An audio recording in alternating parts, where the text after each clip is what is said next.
Hey, it's Lacey from Fayetteville Pelvic Health. Do you guys know why you should not practice your Kegels on the toilet? There's a, sorry, I've been eating my yogurt. There's a connection between our brain, our bladder, and our pelvic floor.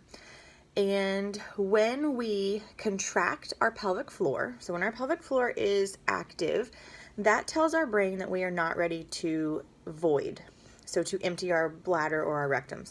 So our bladder muscle, which we cannot voluntarily control, that's under the control of the brain.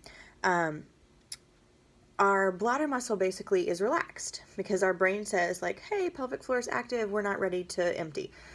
Well, when you sit down on the toilet, ideally, pelvic floor muscles relax, okay? That triggers that reflex between the brain and the bladder. It says, okay, pelvic floor is relaxed, bladder can contract. So the brain tells the bladder to squeeze.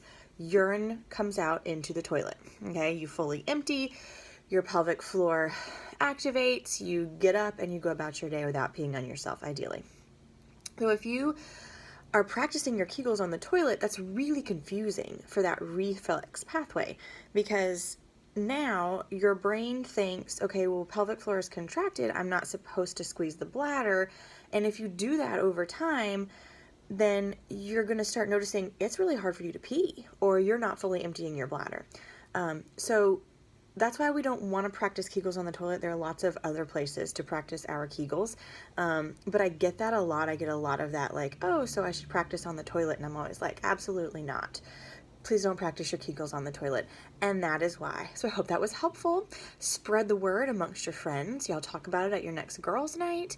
And make sure that your girlfriends are not practicing their Kegels on the toilet, because ideally I would like everybody to be able to fully empty their bladder regularly. Okay, hope that was helpful, and thank you for watching.